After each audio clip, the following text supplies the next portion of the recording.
এজন্য আল্লাহর নবী বলেছেন শেষ জামানা হবে এমন এক ভয়ঙ্কর সময়। তিরমিজির বর্ণনায় হাদিস এসেছে, আনাস ইবনে মালিক রাদিয়াল্লাহু আনহু এই হাদিসের বর্ণনাকারী সাহাবী, তিনি বলেছেন আল্লাহর নবী বলেছেন ইয়াতি আলান নাসি জামান আস-সাবিরু ফীহিম আলা দীনিহি কাল কাবিদি আলাল জাম। আল্লাহর নবী বলেছেন খুব শীঘ্রই মানুষের উপরে এমন এক জামানা আবির্ভূত হবে যেই জামানায় ঈমানের উপরে টিকে থাকা ঠিক ততটাই কঠিন হবে যেমন করে জ্বলন্ত কয়লার উপরে দাঁড়িয়ে থাকা যত কঠিন, ঈমানের উপরে অবিচল থাকা হয়ে যাবে তার চাইতে আরো কঠিন। কেননা সেই সময়টা হবে ফিতনার জামানা। সামনে ফিতনা, পিছনে ফিতনা, ডানে বামে সব দিকে সর্বনাশা, চতুর্মুখী ফিতনায় মানুষ আচ্ছন্ন হয়ে যাবে। ফিতনাময় জামানায় মানুষের অবস্থা এমন হবে। অন্য হাদিসে আল্লাহর নবী বলেছেন, আল্লাহর হাবিব বলেছেন ইউসবিহুর রাজুলু মুমিনান ওয়া ইউমসি কাফিরা।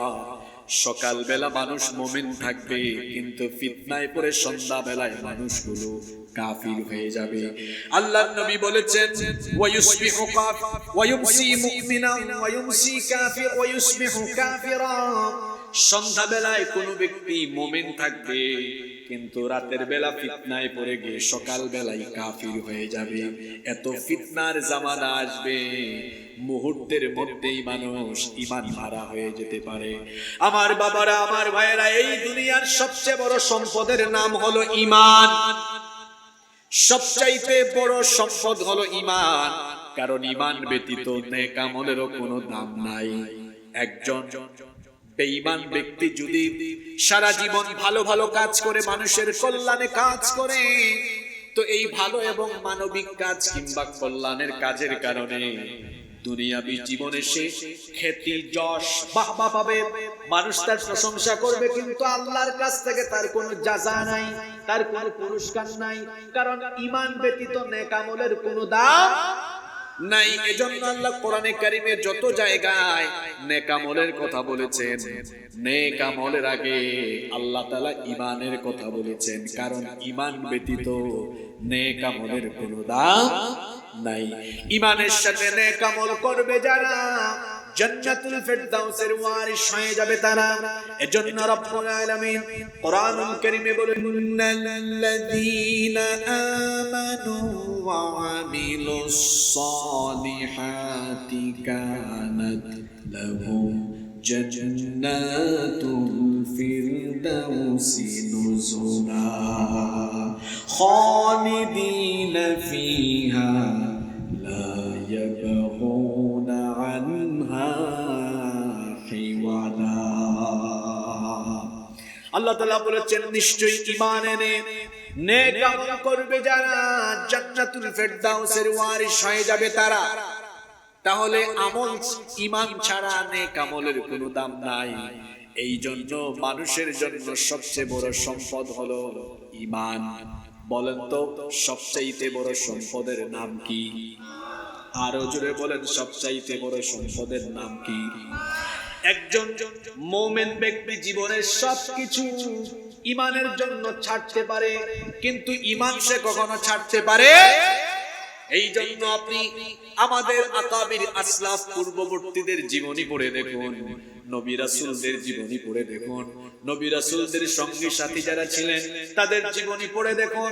তাদেরকে দুনিয়াবি বহু লোভ লালসা দেখানো হয়েছে, তাদের উপরে নির্যাতন নিপীড়ন হয়েছে, শুধু বলা হয়েছে ঈমান ছাড়ো, ঈমান ছাড়লে তোমাকে নাজাত দেওয়া হবে, মুক্তি দেওয়া হবে। ঈমান যদি ছাড়ো দুনিয়াবি ফায়দা, দুনিয়াবি সুযোগ সুবিধা তোমাদেরকে দেওয়া হবে। কিন্তু প্রকৃত ঈমানদার, প্রকৃত মুমিন যারা ছিলেন তারা তখন সেই কাফির মুশরিকদেরকে জবাব দিয়ে বলেছিলেন, কাফিরের দল, মুশরিকের দল, শোনো, আমি জীবনের সবকিছু ছাড়তে পারি, আমার দুনিয়াবি জীবনের সমস্ত কিছুর মায়া ছাড়তে পারি, এমনকি নিজের জীবনের মায়াও ছাড়তে পারি, কিন্তু ঈমান আমি ছাড়তে পারি না। আপনারা কি আছেন না ঘুমাই গেছেন? আছেন না ঘুমাই গেছেন? তাহলে একজন ঈমানদারের কাছে সবচেয়ে বড় সম্পদ কি? জোরে বলে। এই ঈমানের উপর টিকে থাকা দুষ্কর হবে, কঠিন হবে। এই জামানায় বলেছেন মুহাম্মদ সাল্লাল্লাহু। এবার আসা ঈমানের উপর টিকে থাকা যে কঠিন, আপনাকে একটু বাস্তবতা দিয়ে বুঝাই। কিচ্ছু লাগবে না গো ভাই, আপনার পকেটেই ঈমান হারানোর উপাদান আছে। প্রত্যেকের পকেটে এই মোবাইল ফোন আছে। এই মোবাইল ফোনের অপব্যবহারই আজকে আপনাকে ঈমান হারা করার জন্য এনাফ, যথেষ্ট। কিচ্ছু লাগবে না। এই তো রাতের বেলা ঘুমাবে নিজের রুমে, ফজরের আগেই সে ঈমান হারা হয়ে যাওয়ার সুযোগ এই মোবাইলের মাধ্যমেই আছে। চরিত্র ধ্বংস করার উপাদান এখানে আছে। আপনি দেখুন, অশ্লীলতা দিন দিন বেড়েই চলেছে, জিনা বেড়ে চলেছে, পরকীয়া দিন দিন বেড়েই চলেছে। অশ্লীলতা, বেহায়াপনা, জিনা, ব্যভিচার, পরকীয়া প্রধান এবং অন্যতম উপাদান হলো এই মোবাইল ফোন। সন্ধ্যাবেলায় আগে প্রত্যেক বাড়িতে বাড়িতে ছেলে মেয়েরা পড়াশোনায় ব্যস্ত থাকে। আমি যখন প্রাইমারিতে পড়াশোনা করি তখন আমাদের গ্রামে বিদ্যুৎ ছিল না। হারিকেন জ্বালিয়ে সন্ধ্যার পরে, মাগরিবের পরে প্রতিটি ঘরে ঘরে ছেলে মেয়েরা পড়তে বসতো, জোরে জোরে চিল্লাই চিল্লাই পড়তো। এখন বেশিরভাগ বাড়িতে আপনি দেখবেন সন্ধ্যার পরে ছেলে মেয়েদের পড়াশোনা নেই। এখনকার ছেলে মেয়েদের হাতে আপনি সন্ধ্যার পরে ফোন দেখবেন। কেউ মোবাইলে বিভিন্ন ধরনের গেমস খেলছে। 7 এর ছেলে 6 এ পড়ে, 5 এ পড়ে, এরকম ছেলেদের মেয়েদের ফেসবুক আইডি, টিকটক আইডি আছে। আপনারা কি ঘুমাই গেছেন? আমি জুমার নামাজ শেষ করে বের হয়েছে, আমি যেখানে জুমা পড়াই, ছোট্ট এক ছেলে আমাকে বলছে, হুজুর আমি আপনাকে ফ্রেন্ড রিকোয়েস্ট দিলাম, অনেক দিন হয়ে গেল, আপনি অ্যাকসেপ্ট করলেন না কেন? এই পুচকা ছেলেকে আমি জবাব দিলাম, তুমি কোন ক্লাসে পড়ো? আমাকে বললো আমি ক্লাস 7 এ পড়ি। বললাম তুমি ক্লাস 7 এ পড়ো, তোমার ফেসবুক আইডি আছে? আমাকে বললো হুজুর একটা না, 2টা আছে। বললাম 2টা কেন? বললো হুজুর আমার তো একটার 5000 ফিল আপ হয়ে গিয়েছে, এই জন্য আমি আরেকটা খুলেছি। আমি বললাম তুমি তো আমার থেকে আরো বড় সেলিব্রিটি, কারণ আমার নিজের ফেসবুক আইডি একটা, তোমার আইডি 2টা। যে একটা আছে ওইটাও চালানোর সময় নাই। কই হুজুর কি বলেন? আমি তো খুব অ্যাক্টিভ সারাক্ষণ, আমি ছবি দেই, পোস্ট করি, লাইক দেই, শেয়ার করি। আমি বললাম মেসেঞ্জারে কি আর কিছু করো? এখন আর কিছু বলে না। স্কুলে কলেজে ছেলেমেয়েরা পড়ছে, মোবাইল ফোন এটা বহন করা কি খুব কঠিন? জবাব দেন না কেন আপনারা? এটা কি খুব ভারী জিনিস? এটা খুব ভারী জিনিস। কত? 100 গ্রাম, 120 গ্রাম, 150 গ্রাম হবে, এর চেয়ে বেশি হবে এর ওয়েট। 100-150 গ্রামের মোবাইল। কিন্তু বিশ্বাস করেন 100-150 গ্রাম ওজনের মোবাইল দিয়ে যে পরিমাণ পাপ হয়, যে পরিমাণ গুনাহ হয়, এই পাপ আর গুনাহকে মিজানের পাল্লায় রাখলে কত যে ভারী হবে এটা কল্পনাও করা যায় না। আমি বলছিলাম আখেরি জামানায় আছি আমরা, শেষ জামানায় ঈমান বাঁচানো হবে অনেক কঠিন। প্রযুক্তির অপব্যবহার, মোবাইল ফোনের ফিতনা, এগুলো দাজ্জালের তরফ থেকে আসা অন্যতম ফিতনা। অর্থাৎ দাজ্জালকে যারা অনুসরণ করে, দাজ্জালের অনুসরণকারীদের থেকেই কিন্তু এ ধরনের চরিত্র বিধ্বংসী প্রযুক্তি পৃথিবীতে লঞ্চ হচ্ছে। আমরা অনেকে জানিও না। আমার স্কুল, কলেজ, ইউনিভার্সিটি পড়ুয়া ভাইদেরকে বলছি, বোনদেরকেও বলছি, এই সময় মোবাইলে, ইন্টারনেটে আসক্ত হয়ে সময় নষ্ট করার বয়স এখন তোমার নয়। তোমার এই বয়স হলো পড়াশোনা, গবেষণা। আমাদের দেশ থেকে ছেলেমেয়েরা পড়াশোনা করে, আমাদের দেশের ছেলেরা কেন মোবাইল আবিষ্কার করতে পারে? কেন তারা বিভিন্ন অ্যাপ আবিষ্কার করতে পারে না? আজকে ফেসবুকে, ইউটিউবে দিনের পক্ষে কোনো কন্টেন্ট তৈরি করা যায় না, কোনো বক্তৃতাও করা যায় না। দেখা যায় আইডি সহ, পেজ সহ গায়েব হয়ে যায়। এটা যারা ইন্টারনেটে অ্যাক্টিভ থাকেন তারা আপনারা জানেন। আজকে এই যে আমরা আছি, আমরা সব কথা বলতেও পারি না, সব জায়গায় এখন নিয়ন্ত্রণ চলছে, কিন্তু আমাদের মুসলমান ছেলেমেয়েরা যদি পড়াশোনা করে উচ্চ শিক্ষিত হয়ে এরা যদি বিজ্ঞানী হয়, এরা যদি বিভিন্ন জিনিস আবিষ্কার করে, এটা তো মুসলমানদের কল্যাণেই কাজে লাগে, ঠিক কিনা বলেন?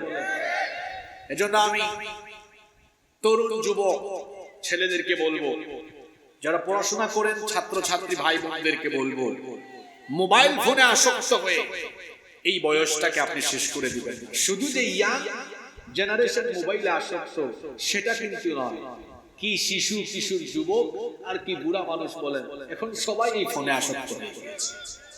কি করে আসক্ত হয়েছে আমি আপনাদেরকে বলি। আগে বিভিন্ন বাড়িতে বিবাহের অনুষ্ঠান হলে বা সামাজিক বিভিন্ন অনুষ্ঠান হয় না, সামাজিক অনুষ্ঠানে গেলে মানুষ একসাথে বসতো, গল্প করত, একজন আরেকজনের খবর নিত। কিন্তু এখন দেখবেন কোন সামাজিক অনুষ্ঠানেও মানুষ একত্রিত হলে কেউ কারো দিকে তাকায় না, সবাই নিচের দিকে তাকায় নিজের ফোন স্ক্রল করে, একজন আরেকজনের সাথে কোনো কথাবার্তাও বলে না। এরকম পরিবেশ আছে না নাই? এই যে আপনাদের গুভিপুর বা আশেপাশের গ্রামে দেখবেন বিকেল বেলা গাছতলায় বটতলায় এরকম ফুটবল মাঠে স্কুলের মাঠে ছেলেরা একত্রিত হয়ে টিকটক ভিডিও বানায়, গেমস খেলে, খেলা হয় আইপিএল ইন্ডিয়া, আর জুয়ার বাজি ধরে তারা গুভিপুরে জুয়ায় আসক্ত হয়ে যাচ্ছে ইয়াং জেনারেশন, এরা ফ্রি ফায়ারে আসক্ত হয়ে যাচ্ছে, এরা পাবজিতে আসক্ত হয়ে যাচ্ছে, তথ্য প্রযুক্তির অপব্যবহারে নিজেদেরকে তারা ধ্বংস করে দিচ্ছে। আল্লাহর নবী বলেছেন শেষ জামানায় ফিতনা এমন ভাবে মানুষকে আচ্ছন্ন করবে, সমাজ এবং রাষ্ট্রে নির্বোধ লোকেরা, অপদার্থ অযোগ্য লোকদের নেতৃত্বে সমাজ রাষ্ট্র চলে যাবে। বলবেন হুজুর প্রথম পয়েন্টটাই কেন আপনি নেতৃত্ব নিয়ে ধরলেন? কারণ হলো ড্রাইভার ঠিক থাকলে যেমন গাড়ির প্যাসেঞ্জার নিরাপদ থাকে, ঠিক তেমনি ভাবে সমাজ আর রাষ্ট্র পরিচালনার ড্রাইভার হলো নেতৃত্ব। এই নেতৃত্ব ঠিক থাকলে সমাজ ঠিক থাকে, রাষ্ট্র ঠিক থাকে। গাড়ির ড্রাইভার অযোগ্য অদক্ষ অপদার্থ হলে যেমন প্যাসেঞ্জার সহ গাড়ি খাদে পড়ে যাওয়ার সম্ভাবনা আছে, সমাজ আর রাষ্ট্রে যখন চোর ডাকাত সন্ত্রাসী চাঁদাবাজি লোকেরা যখন রাষ্ট্র আর সমাজ নেতৃত্ব দিবে, ওই রাষ্ট্র আর সমাজও তখন ধ্বংসের কিনারে পড়ে যাবে। এজন্য আল্লাহর নবী বলেছেন শেষ জামানায় এত ফিতনার প্রধান কারণ হবে গোটা সমাজে অপদার্থ অযোগ্য নেতৃত্ব কায়েম হয়ে যাবে। শুনুন আল্লাহর নবীর হাদিস আমি আপনাদেরকে শোনাই। আল্লাহর নবী একদিন সাহাবীদের সামনে বক্তৃতা করছেন। নবীজি সাহাবীদেরকে বললেন আ'আদাকাল্লাহু মিন ইমারাতিস সুফাহা। নবীজি বললেন আমি আল্লাহর কাছে আশ্রয় চাচ্ছি, আল্লাহ যেন তোমাদেরকে অযোগ্য অপদার্থ নেতৃত্ব থেকে তোমাদেরকে আল্লাহ যেন বাঁচান। আল্লাহ নবী হাদিসে যে শব্দটি বললেন সেটা হলো ইমারাতিস সুফাহা। আ'আদাকাল্লাহু মিন ইমারাতিস সুফাহা। নবীজি বললেন ইমারাতিস সুফাহা থেকে আমার উম্মতের জন্য আল্লাহর কাছে আমি আশ্রয় চাই। আল্লাহর রাসূলের সাহাবীরা তখন বললেন ইয়া রাসূলুল্লাহ, একজনও চুপ থাকবেন না, বলেন সাল্লাল্লাহু আলাইহি ওয়াসাল্লাম। ও আল্লাহর রাসূল মা ইমারাতুস সুফাহা, ইমারাতুস সুফাহা কি? আল্লাহর নবী ব্যাখ্যা দিয়ে দিলেন। নবী বললেন উমারা ইয়াকুনুনা বাদি লা ইয়াক্তাদুনা বিহাদি ওয়া লা ইয়াস্তান্নুনা বিসুন্নতি। অর্থাৎ আমার পরে এমন কিছু লোক আখেরি জামানায় কিয়ামতের আগে আসবে, এই লোকেরা তারা আমার হেদায়াত মোতাবেক আমার সুন্নাত মোতাবেক তোমাদেরকে পরিচালনা করবে না, সমাজ এবং রাষ্ট্রকে আমার সুন্নাত মতো আল্লাহর দেওয়া হেদায়াত মতো তারা পরিচালনা করবে না। আল্লাহর দেওয়া নিয়ম কানুন বাদ দিয়ে, রাসূলের দেওয়া তরিকাকে বাদ করে দিয়ে তারা নিজেদের মস্তিষ্ক প্রসূত বিবেক প্রসূত আইন কানুন দিয়ে তারা তাদের সমাজ এবং রাষ্ট্রকে পরিচালনা করা আরম্ভ করবে। আল্লাহর নবী বললেন ফামান সাদ্দাকাহুম বিকাযিবিহিম ওয়া আনাহুম আলা যুলমিহিম ফাউলাইকা লাইসু মিন্নি ওয়া লাস্তা মিনহুম। নবীজি বললেন সেই অপদার্থ অযোগ্য লোকদের যারা অনুসরণ করবে এবং তাদেরকে যারা সহযোগিতা করবে, আল্লাহর নবী বললেন ফাউলাইকা লাইসু মিন্নি, এরা আমার উম্মত নয়, ওয়া লাস্তা মিনহুম, এবং আমিও তাদের কেউ নই। আপনি কি ঘুমায় গেছেন নাকি? নবীজি বলেছেন এদের সাথে আমার সম্পর্ক কাটা, এরা আমার উম্মত নয়, আমিও তাদের কেউ নই, তারাও আমার কেউ নয়। আল্লাহু আকবার। কথার মধ্যে কোনো ভেজাল নাই, কোনো ফাঁক ফুকর। এই মাঠে বসে আপনি আজকে সিদ্ধান্ত নিন আপনি কিভাবে চলবেন, কিভাবে চলা দরকার, কিভাবে আপনার জীবন চালানো দরকার। সিদ্ধান্ত নিন। আজকে আল্লাহর নবী আরো বলেছেন আখেরি জামানা হবে জুলুমতন্ত্রের জামানা। আল্লাহর নবী বলেছেন ইন্না হাদাল আমর বাদাআ নবুওয়াতান ওয়া রাহমাহ। নবীজি বলেছেন ইসলাম সূচনা হয়েছে নবুয়ত দিয়ে, আর নবুয়তের যুগকে নবীজি বলেছেন রহমতের যুগ। পড়েন সুবহানাল্লাহ। নবীজি বলেছেন ইসলামের স্টার্টিং হয়েছে নবুয়ত দিয়ে, আর নবুয়তের সূচনা হয়েছে, আর নবুয়তের যুগটা হলো রহমতের যুগ। নবুয়তের যুগকে নবীজি বলেছেন রহমতের যুগ। আল্লাহর নবী বলেছেন সুম্মা ইয়াকুনু খিলাফাতান ওয়া রাহমা। এরপরে নবুয়তের যুগের পরে আসবে খিলাফতের যুগ। দেখেন এই কথাটা নবীজি জীবদ্দশায় বলেছেন, কিন্তু যেভাবে বলেছেন হুবহু সেভাবে কথাগুলোর বাস্তবায়ন হয়েছে। নবীজি বলেছেন ইসলাম সূচনা হয়েছে নবুয়ত দিয়ে, নবীজির নবুয়ত আর রিসালত দিয়ে। আল্লাহ নবী বলেছেন নবুয়ত আর রিসালতের যুগ হলো রহমতের যুগ, আর নবুয়ত আর রিসালতের যুগের পরে দুনিয়াতে আসবে খেলাফতের যুগ। বলেন তো নবীজির পরে দুনিয়ায় খেলাফত ছিল কি ছিল না? আরো আসতে বলেন ছিল কি ছিল না? নবীজি বলেছেন সুম্মা ইয়াকুনু মুলকান আদুদা। যারা পড়াশোনা করেছেন তারা জানেন নবীজি বললেন এরপরে খেলাফতের যুগের পরে পৃথিবীতে আসবে রাজতন্ত্রের যুগ। আমরা যারা ইতিহাস পড়েছি তারা জানি নবুয়তের যুগের পরে ছিল খেলাফতের যুগ, খেলাফতের যুগের পরে ছিল রাজতন্ত্রের যুগ। আল্লাহর নবী বলেছেন রাজতন্ত্রের যুগের অবসান হওয়ার পরে সুম্মা কানা জিবরিয়াতান ওয়া উতুওয়ান ওয়া ফাসাদান ফিল আরদ। এরপরে পৃথিবীতে আসবে ফাসাদময় জুলুমতন্ত্র আর স্বৈরতন্ত্রের জামানা।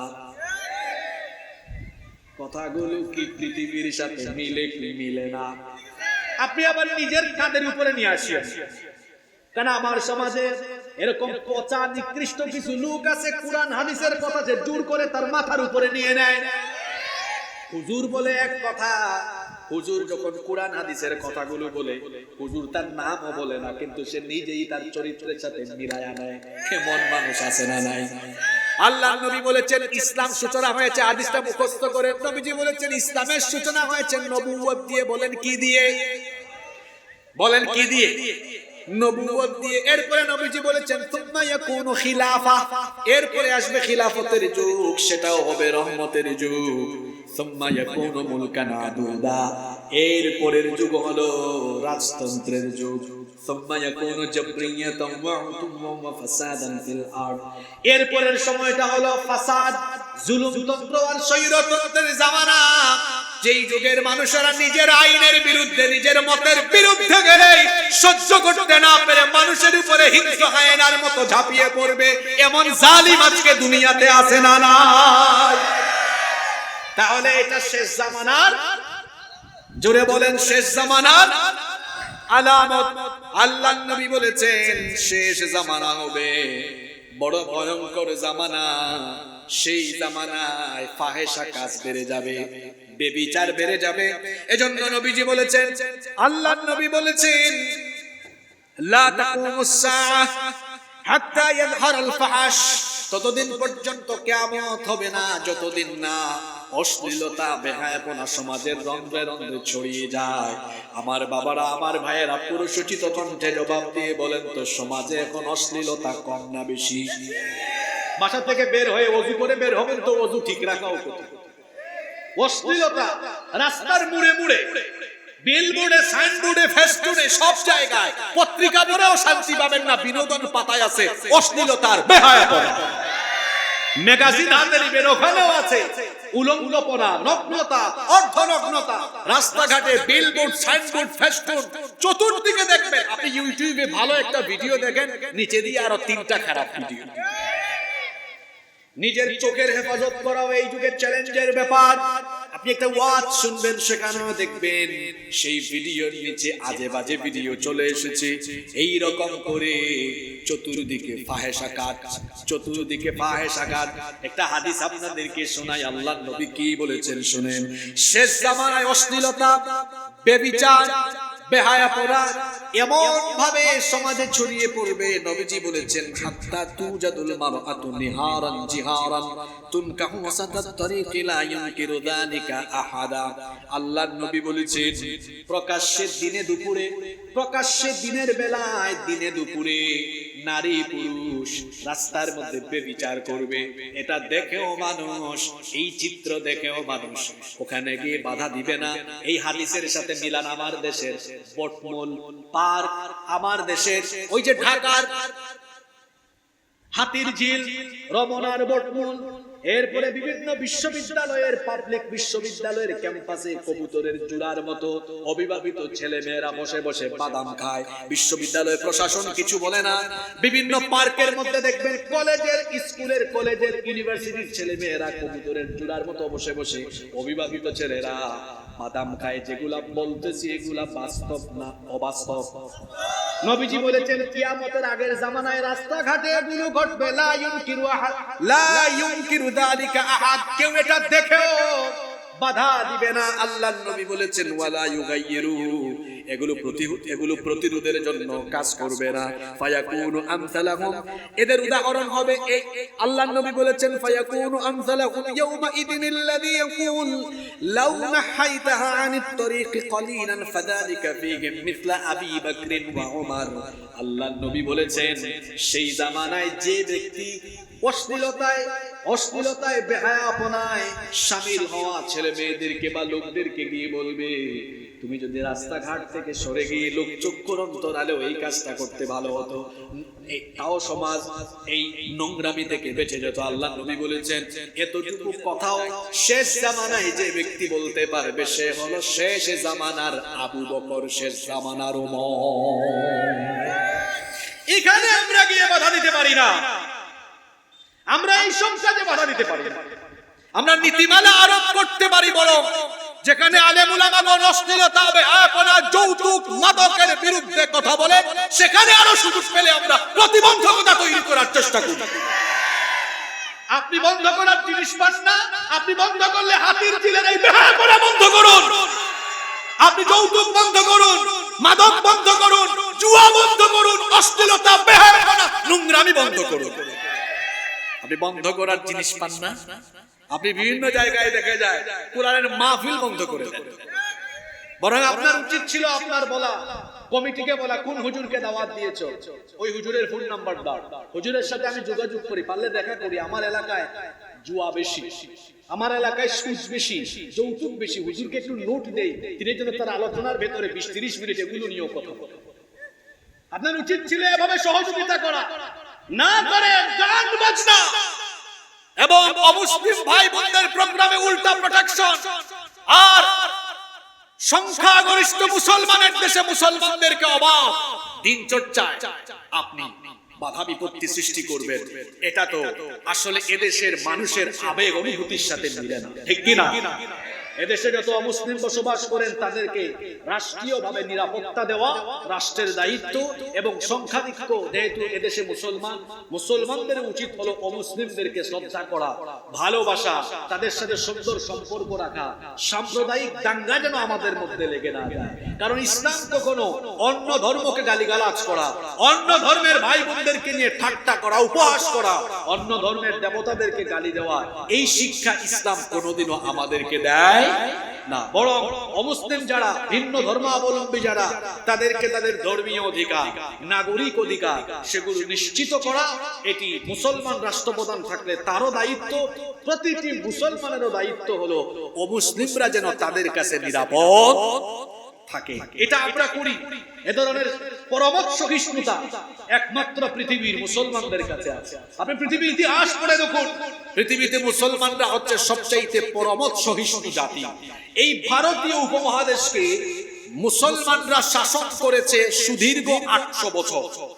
ভারতে গেলে আপনারা সুন্দর সুন্দর যা কিছু দেখেন, এই আগ্রার তাজমহল, কুতুব মিনার, শীশ মিনার, দিল্লির শাহী জুমা মসজিদ সহ ভারতবর্ষের সুন্দর সুন্দর সব স্থাপনা মুসলমানদের হাতে গড়ে, সব মুসলমানরা করেছে। 800 বছর মুসলমানরা শাসন করে মুসলমানরা ভারতবর্ষে কখনো অমুসলিমদের গায়ে হাত তুলে নাই, পিটায় নাই, কারো মন্দির পুড়ায় দেয় নাই, কারো মন্দির দখল করে মসজিদ বানায় নাই। কেন বানাবে? কারণ ইসলাম তো আমাদেরকে এটা শেখায় না, কুরআন আমাদেরকে এটা বলে না, কুরআন হাদিস এটা আমাদেরকে শিক্ষা দেয়। কিন্তু আপনি দেখুন এই ভারতে 47 থেকে নিয়ে 24 পর্যন্ত বহু কিছু হয়েছে। জয় শ্রীরাম না বলায় তাবরিজকে পিটিয়ে পিটিয়ে হত্যা করা হয়েছে। মুস্কান নামের এক বোনকে কলেজের মধ্যে কিভাবে তাকে হেনস্থা করা হয়েছে আপনারা দেখেছেন। আমাদের বাবরি মসজিদকে দখল করে রাম মন্দির বানিয়ে দেওয়া হয়েছে। আমি এটা তুলনা দিচ্ছি, উপমা দিচ্ছি। আমরা 800 বছর আমাদের পূর্বপুরুষরা ভারতকে শাসন করেছে, আমরা এগুলো করি নাই। কেন করি নাই জানেন? কুরআন, হাদিস, ইসলাম আমাদেরকে এটা শেখায় না। গুবিপুরে যদি হিন্দুদের মন্দির থাকে সেই মন্দির পাহারা দেওয়া গুবিপুরের মুসলমানদের দায়িত্ব। কুরআন হাদিস এটাই আমাদেরকে শেখায়। তো আমরা তো পরমত সহিষ্ণুতার কথা বলি, আমরা অন্য ধর্মাবলম্বীদেরকে শ্রদ্ধা করার, সম্মান করার কথা বলি। এজন্য অমুসলিমেরা আমাদের কাছে আসে, আমাদের মাহফিলেও তারা আসে। এমনকি আমরা বহু অমুসলিমদেরকে মানবিক কাজে সহযোগিতা করি। আপনার এটা আমরা করি কি করি না? তাহলে যে দ্বীন, যে কোরআন, যে ইসলাম আমাদেরকে মানবিকতা শেখায়, আমাদেরকে পরমত সহিষ্ণুতা শেখায়, সম্প্রীতি শেখায়, মানবতাবোধ শেখায়, মনুষ্যত্ববোধ শেখায়, উত্তম চরিত্রবান হওয়ার কথা বলে, সেই দ্বীনি প্রোগ্রামগুলো বাস্তবায়নের জন্য প্রত্যেকটি মুসলমানের প্রতিটি স্থান থেকে সহযোগিতার দরকার আছে না? আল্লাহ যেন এই কথাগুলো সকল মহলের লোকদেরকে উপলব্ধি করা তৌফিক দান করেন। আমরা সবাই বলি আমিন। সম্মানিত ভাইয়েরা, বলছিলাম যে শেষ জামানায় অশ্লীলতা, বেহায়াপনা, নোংরামি বাড়বে। এমনকি শেষ জামানায় মসজিদের মতো পবিত্র জায়গায় ফিতনা আরম্ভ হয়েছে। আখেরি জামানায় মসজিদের ভেতরেও ফিতনা আরম্ভ হয়ে যাবে। বলেন এখন আমাদের সমাজের মসজিদগুলোতে ফিতনা আছে না? আমাকে সভাপতি বানা হলো মসজিদে, কত বড় সাহস! আমার বংশ কি কম? চলো এই মসজিদে থাকবো না, আমরা আরেকটা মসজিদ। কি বলেন, এরকম আছে না নাই? আমি এই গত বছর নভেম্বরে আমাদের দেশের এক জায়গায় মাহফিলে গিয়েছি, আমি এলাকার নাম না বলি। তারা বললেন, হুজুর আমাদের এলাকায় কিন্তু 9টা মসজিদ। ভাবছিল এই কথা শুনে হুজুর বলে মাশাআল্লাহ মাশাআল্লাহ। আমি বললাম, ভাই আপনাদের এলাকায় 9টা মসজিদ মানে হচ্ছে আপনাদের এলাকার মধ্যে অনৈক্য বেশি, অস্থিরতা বেশি। আমাকে বললো, হুজুর আপনি কেমনে বুঝলেন? বললাম, এই জি আপনি 9 মসজিদ বলছেন তো বুঝে বুঝছি। জিজ্ঞেস করলাম জনসংখ্যা কত? যে জনসংখ্যার কথা আমাকে বলেছে, এই জনসংখ্যা দিয়ে এক মসজিদ কামান না হলেও 2টা দিয়ে না হইতো। তো আমাকে বলে, হুজুর আপনি ধরে ফেলছেন। আসলে 9 মসজিদ হওয়ার পেছনে সামাজিক কুন্দলও আছে, রাজনৈতিক কুন্দলও আছে, আবার এলাকাগত বংশীয় কুন্দলও আছে। বলেন মসজিদ নিয়ে এখন ফিতনা আমাদের সমাজে আছে না নাই? মসজিদ নিয়ে ফিতনা করে আমরা কি করছি? এলাকায় নতুন নতুন মসজিদ তৈরি করছি। নতুন নতুন মসজিদ হোক, যদি ফিতনা ছাড়া হয় কোনো অসুবিধা নাই, কিন্তু ফিতনা দিয়ে হলে এটা থেকে কোনো উপকার আসবে? ফিতনা করে করে আমরা মসজিদ দিয়ে মানুষকে ভাগ করে দিচ্ছি। শুধু তাই নয়, জোরে আমিন আস্তে আমিন বলা নিয়ে আমরা মসজিদগুলো ভাগ করে ফেলি। আর আমরা মসজিদ বানানোর প্রতিযোগিতায় লিপ্ত হয়েছি। মসজিদের বাহ্যিক চাকচিক্যের দিকে আমরা যতটা মনোযোগী, মসজিদের আভ্যন্তরীণ হেদায়েতের কাজে আমরা ততটুকু মনোযোগী নই। এজন্য আল্লাহর নবী বলেছেন, লা তাকুমুস সাআহ, ততদিন পর্যন্ত কিয়ামত হবে না, হাত্তা ইয়াতাবাহান নাসু ফিল মাসাজিদ, যতদিন না মানুষ মসজিদ নিয়ে পারস্পরিক বড়াই করবে, গৌরব করবে, অহংকার করবে। মসজিদ নিয়ে এক এলাকার লোকের সাথে আরেক এলাকার বড়াই, অহংকার, গৌরব এখন কম না বেশি? চুয়াডাঙ্গায় মসজিদ বানিয়েছে 70 লক্ষ খরচ করে, তো মেহেরপুরের মুজিবনগরের মানুষেরা বলে চলো আমরা 80 লক্ষ দিয়ে বানাই। কুষ্টিয়ার মানুষ বলল চলো আমরা 1 কোটি টাকা দিয়ে বানাই। এরপরে দেখা গেল ঝিনাইদহের মানুষ বলল চলো আমরা 2 কোটি টাকা দিয়ে মসজিদ বানাই। আপনি বলবেন হুজুর মসজিদ বানানোর জন্য প্রতিযোগিতা, এটা তো ভালো কাজ, এখানে ক্ষতি আবার কি? আমার ভাইরা এখানে কোনো ক্ষতি নয়, কিন্তু মসজিদকে বাহিরের দিক দিয়ে ঠিকঠাক করে মসজিদের ভেতরের পরিচালনা ব্যবস্থা সদরঘাট করে দিলে এমনটা তো করা যাবে না।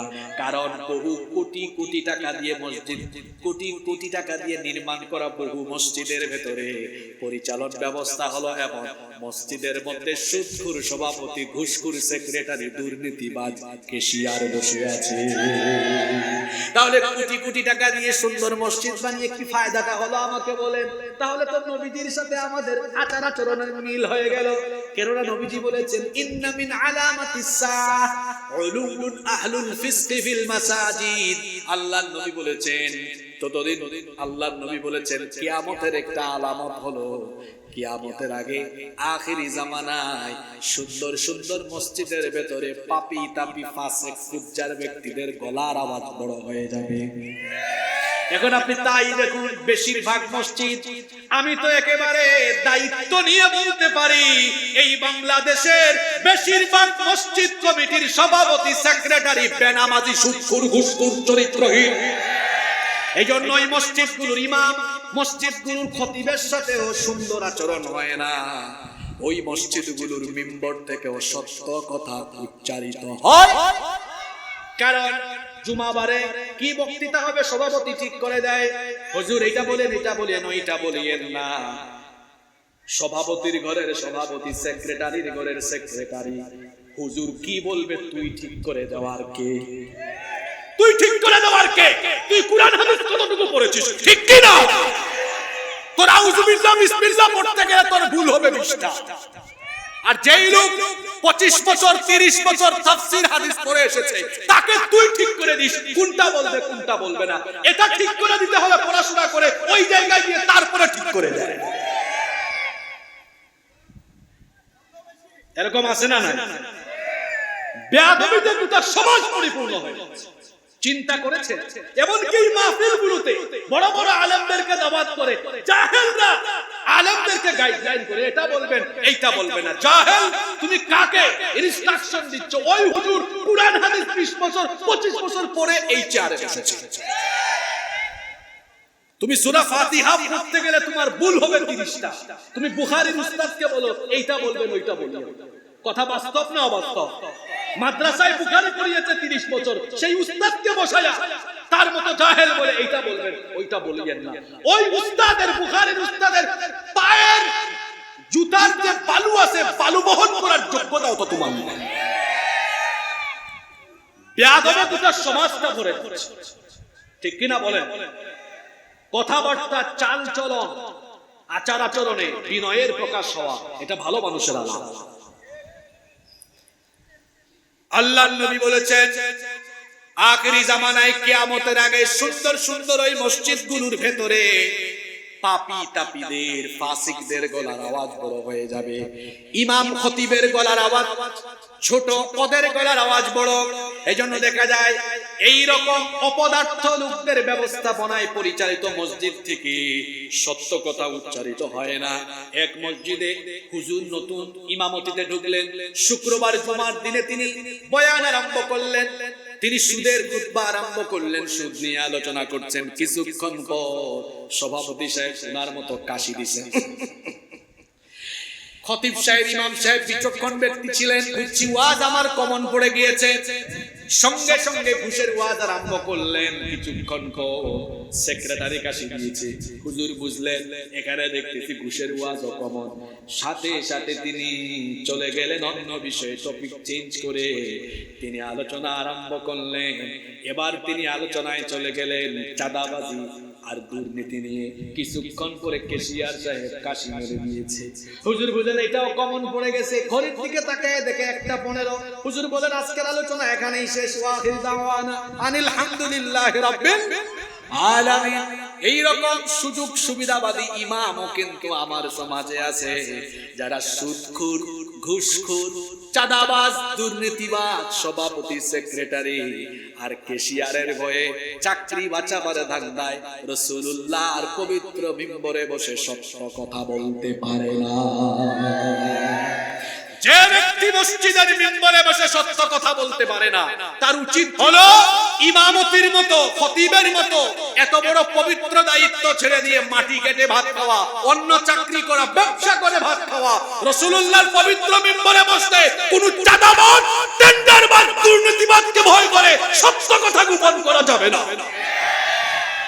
এক মসজিদ চলে যাবে, অন্য মসজিদ আসবে, বাংলাদেশ থেকে বের হয়ে যাবে, অন্য দেশে তার জায়গা হয়ে যাবে। রিজিকের ফয়সালা করেন কি? জোরে বলেন, রিজিকের ফয়সালা করেন কি?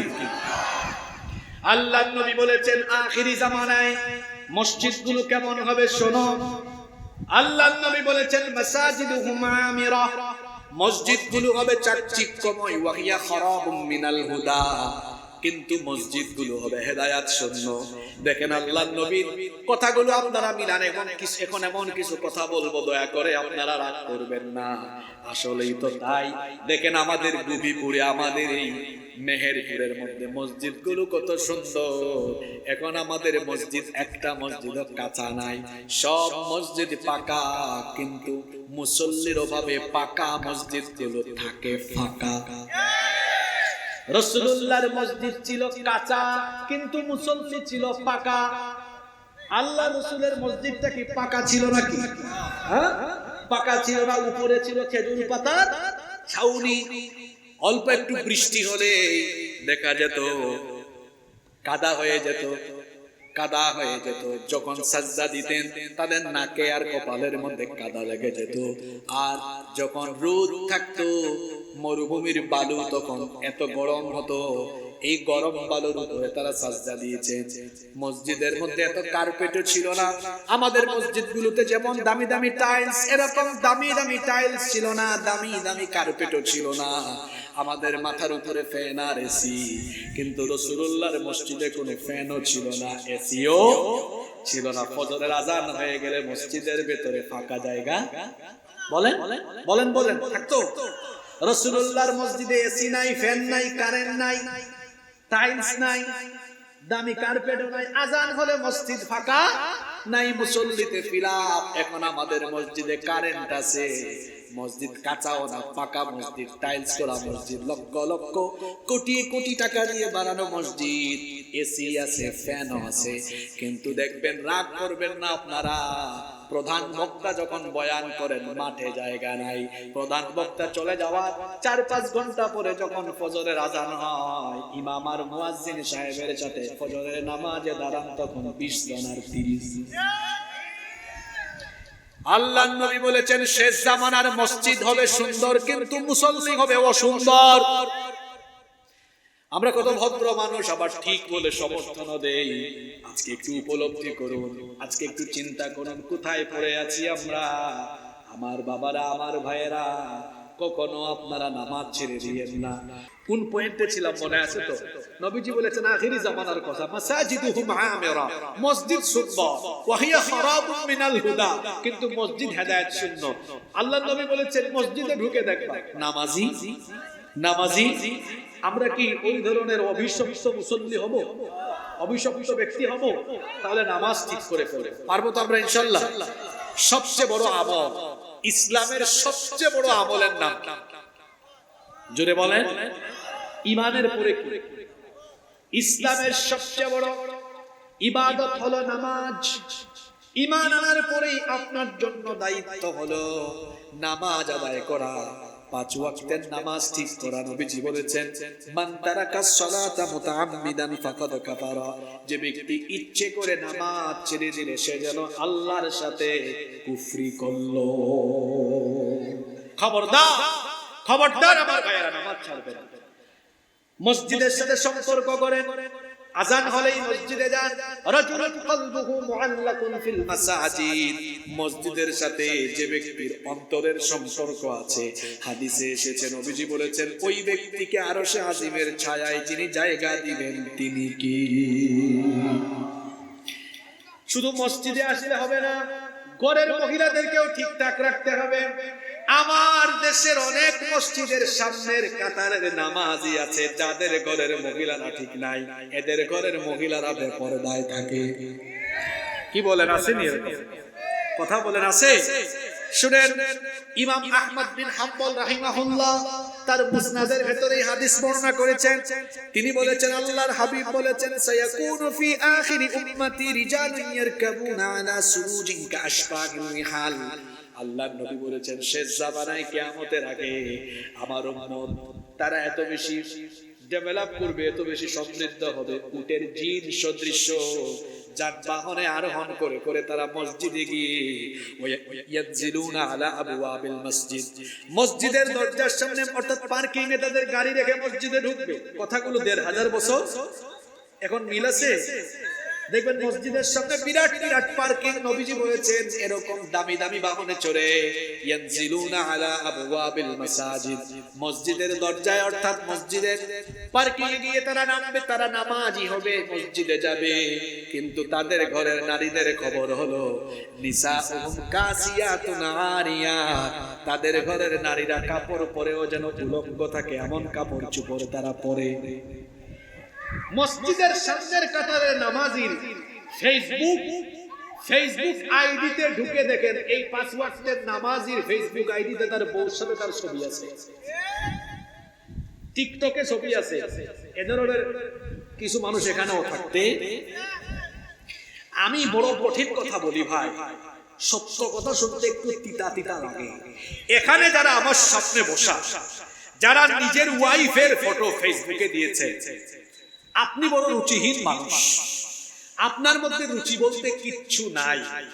কারণ আপনার বউয়ের চোখ, নাক, ঠোঁট, তার অঙ্গ প্রত্যঙ্গ পরপুরুষ দেখে, আর এগুলো দেখে দেখে আজে বাজে কমেন্টস করে। আপনি যখন আপনার ওয়াইফ নিয়ে এভাবে অর্ধ উলঙ্গ কাপড় পরে যান বা ছবি আপলোড করেন, তখন এক ভাই কমেন্টস করে, উফ ভাবিকে হেভি লাগছে, বলে কি বলে না?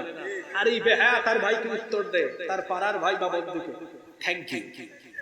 কি লিখে? এরকম বেহায়া রুচিহীন পুরুষ নাই তো আমাদের সমাজে।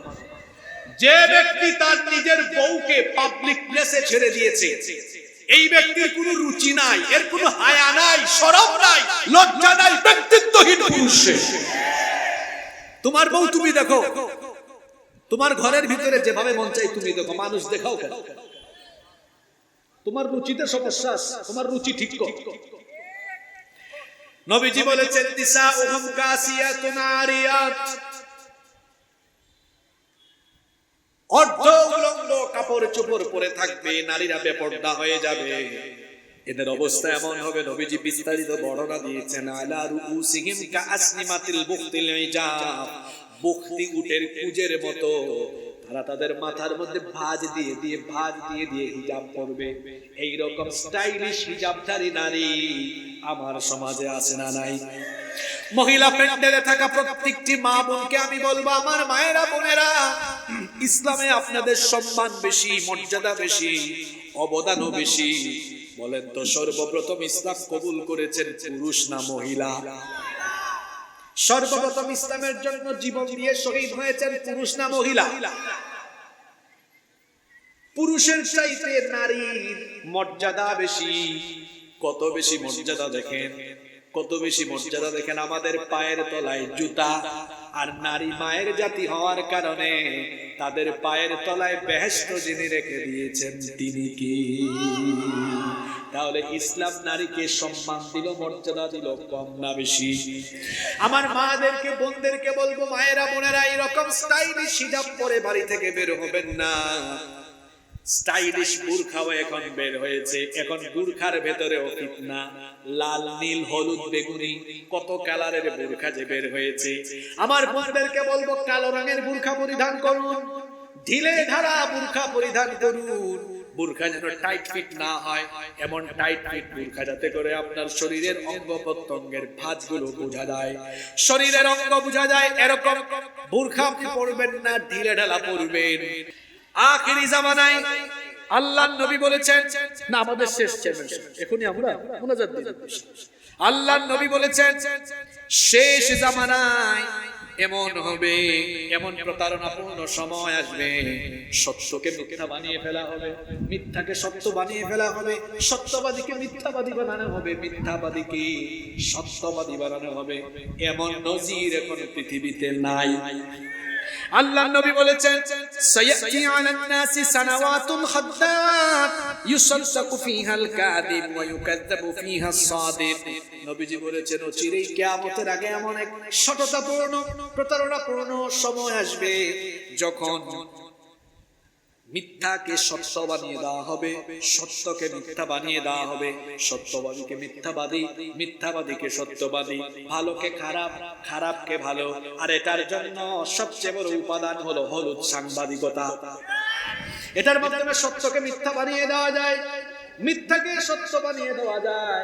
আমি তো সবার কথা বলছি না, আমি বলেছি হলুদ সাংবাদিকতার কথা। সাংবাদিকতার ভেতরে তো কিছু কিছু হলুদ আছে না নাই? কি বলেন, আছে না নাই? সব খারাপ না, অনেক আল্লাহওয়ালা মানুষ আছেন, আল্লাহওয়ালা সাংবাদিক আছেন। এরকম বহু মানুষের সাথে আমাদের পরিচয় আছে, যারা সত্যের পক্ষে কলম ধরেন, যারা তাদের মিডিয়ায় সত্য কথাগুলো ছড়িয়ে দেন।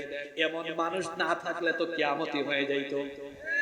তার মানে এখনো ভালো মানুষ দুনিয়াতে আছে। ভালো মানুষকে খারাপ বানিয়ে দেওয়া, খারাপ মানুষকে ভালো মানুষ বানিয়ে দেওয়া, এটা হলো কিয়ামতের একটা আলামত। ভালো মানুষকে খারাপ বানিয়ে দেওয়া হবে, নিরপরাধীকে অপরাধী সাজায়া তাকে সাজা ভোগ করানো হবে, আর অপরাধীকে নিরপরাধী বানায়া সাজা মওকুফ করে বাহিরে বের করে দেওয়া হবে। এইসব নজির এখন দুনিয়াতে নাই। আল্লাহর হাবিব বলেছেন, এই শেষ জামানায় যে ব্যক্তি এত ফিতনার ভেতরে, এত ফাসাদের ভেতরে, বিশৃঙ্খলার ভেতরে, যে ব্যক্তি নিজের ঈমানকে ঠিক রাখবে, যে ব্যক্তি তার ঈমানকে ঠিক রেখে ঈমানের উপরে অবিচল থাকবে, আল্লাহর নবী বলেছেন, হাসরের ময়দানে আমি আমার সেই উম্মতের জন্য সবার আগে সুপারিশ করব। এই ফিতনাপূর্ণ সময়ে আমরা নিজেদের ঈমানকে ঠিক রাখার জন্য আমাদের জন্য সবচেয়ে বড় প্রয়োজন হলো আল্লাহর কালাম, আল কুরআন। এই কোরআনের ওয়াজ শুনে দায়িত্ব শেষ না, এটা আপনাদের সবাইকে বুঝতে হবে এবং কোরআনের রঙে রঙিন হওয়ার জন্য প্রতিনিয়ত চেষ্টা করতে হবে। প্রতিদিন কোরআন পড়তে হবে, অর্থ সহ পড়ে পড়ুন, অর্থ সহ বুঝে পড়ুন, বাড়িতে বাসায় বাংলা অনুবাদ সহ 1 সেট 2 সেট 3 সেট তাফসীর রাখুন, কিছু হাদিস রাখুন, পরিবারের সকল সদস্যরা মিলে অধ্যয়ন করুন, নিজেদেরকে কোরআনের রঙে রাখানোর চেষ্টা করুন। আর এই ফিতনার সময়ে নিজেদের সন্তানদের উপরে আপনারা নজরদারি করুন, সন্তানদেরকে আপনারা দ্বীনি শিক্ষায় শিক্ষিত করুন, তবেই আমরা এই ফিতনার সমাজে ঈমানের পথে অচল অবিচল থাকতে পারবো ইনশাআল্লাহ। আল্লাহ আমাদের সবাইকে এই ফিতনাময় সময়ে ঈমান হেফাজত করার তৌফিক দান করেন, আমরা সবাই বলি আমিন।